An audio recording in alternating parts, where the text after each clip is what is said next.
Hey, and welcome guys. Today's video is not a build video, just showing off a completed build that I've been working on for the last several months. This has been my slow build. I have a separate bench where I've just been kind of working on this. Now this is the Revel Master Series, or really it's the FineMolds Falcon I got last year. I got it for a good price. It's a 1/72nd scale. It's based off the Empire Strikes Back version, and it was a beast of a model. The model comes with over 900 parts, and now I don't think I used 900 because I did it in the flying configuration, which left off all the landing gear, and there's quite a bit of parts in landing gear, and there are some other parts that I changed. I did use some of the Paragraphics photo etch for the grill, some of the other parts, and for a little bit of the interior. The interior was a bit of a mashup between the photo etch, the parts that came with the model, and some of my own scratch building to get that the way that I liked it. Yeah, it was quite a challenge. It was a beast of a model again. It's very different than the Perfect Grade Falcon from Bandai. Now the Bandai Falcon's based off the New Hope 5-foot version. There's a lot of differences in those two models, so it's really not a fair comparison. You know, if you compare the two, there's just a lot of difference between that 5-foot model and I believe the 3-foot model using the Empire Strikes Back. A lot of the parts are different. Some of the painting and weathering is different. Just a lot of differences. So, of course, the underside's the biggest difference. With the Empire Strikes Back, you had the 5 landing gear. The New Hope had the 3. A lot of you already know all that kind of stuff. So anyway, but while they're very different, they're both very good models. I don't have the Bandai yet. I've just watched a lot of builds on that. That's probably a easier build. This one is not snap tight. There's a lot of gluing involved, a lot of little parts. This whole back deck here, pretty much everything you see had to be glued on. A lot of parts were just very tiny bits, not much bigger than a pinhead. But just all throughout here, also on the back, just tons of little parts. So it took a while to just complete the actual build part of it. Factor in, I had to add my own lighting. This doesn't come with lighting, so I had to kind of figure out what I did. I didn't do a lot of lighting. I'll light it up here in just a minute. Didn't do a lot of lighting. I lit the engines, did some of the cockpit, and did the headlights. I didn't do some of that surrounding lighting that you see. Now, as you may notice, it's not super dark weathered. I didn't want to go that route. I'm really happy with the way it looks. I'm very pleased.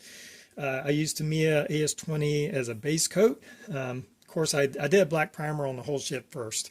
So I did a black primer, then AS20 on top of that, which darkens that AS20 up a little bit. And then I did a lot of the painting. I did use some of the decals, just a few decals, mostly for these red sections back here, because those are a little tricky. Everything else is painted on there, a kind of a dark red color, some different grays and stuff of that nature to do most of the different painting areas of it. So I did all that, and when I did the weathering, I used some dry pastels. I didn't do any washes on it. I mostly just used dry pastels and Tamiya weathering kit to do all the weathering marks and darken up certain areas. I did my airbrush a little bit with some like light grays in some of the areas to darken it up. I did use some oil paints for these orange rust spots throughout the model. When I had all that completed, I went over with some Vallejo white gray, kind of very thinned down, to kind of blend everything in together to make those reds not so bright. I didn't want that super bright color on the show, on the movies. When you watch it, it doesn't, those reds don't pop out, they don't overwhelm you, and I wanted that kind of subdued look, and that I think that white gray really kind of blended it in. So very happy with that. I'm very pleased with the paint job. Painting the Falcon is, I mean, I'm sure this isn't to everybody's taste. Some people like it super dark. But in the movies, it just comes out more of a, more of a white ship or a light gray ship, kind of bleached out, and the details didn't pop out in your face. So that was the direction I took, and I'm very happy with how it came out. So just let me get plugged in, and we'll look at the lights.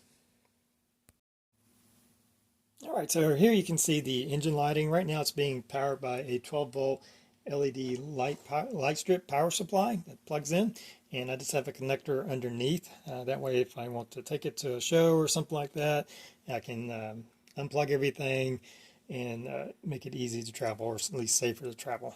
So I have a light strip that runs all the way across here, nice and bright. There is a grill that's being washed out by the lights that goes on the surface. They use that. Now the kit comes in with some very detailed engine parts. I didn't use those because they would block too much lighting. So it was one choice that I made not to use those. But I'm very happy if they're really bright, you know, because in the movies, that's what I see, is just that really bright engine light coming out. All right, excited to see the lighting inside the cockpit. I'll post pictures, maybe as a little bit. The back was a transparent piece with a photo etch on top. It has some LEDs, white LEDs behind it, backlighting it. Mixed in some fiber optics. Also ran some fiber optics up into the dash, which is kind of hard to see from this angle. Again, I'll try to get some pictures. For inside the cockpit, since it's kind of the Empire Strikes Back, I have Han in his jacket, Chewie, and there's C-3PO.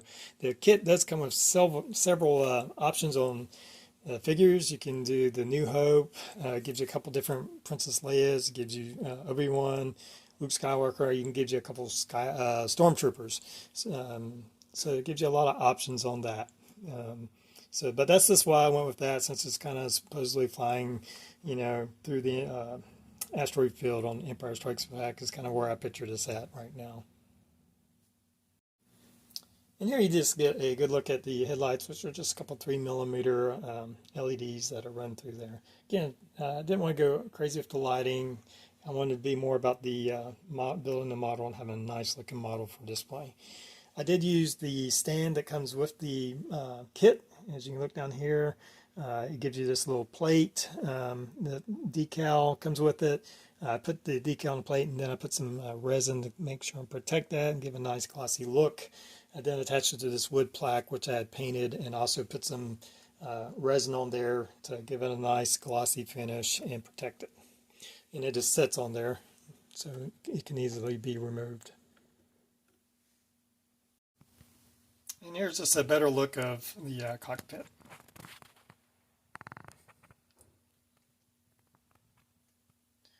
And just a little bit around the ship, just holding my phone here as best I can. Again, didn't try to go too crazy with the weathering. I didn't want it to be too dark. Probably one of the bigger drawbacks is the decals that come with this are just not complete. There's a lot of little marking decals that it doesn't come with. I had to improvise some of these red ones up here that didn't come with it. I know there's like a three red square looking things that go, or rectangles that go right here.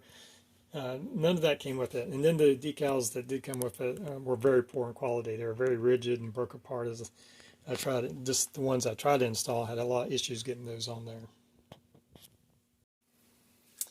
So there's my Millennium Falcon. Again, it was quite the ordeal putting this together. I won't be building anything like this anytime soon, at least nothing with 900 parts.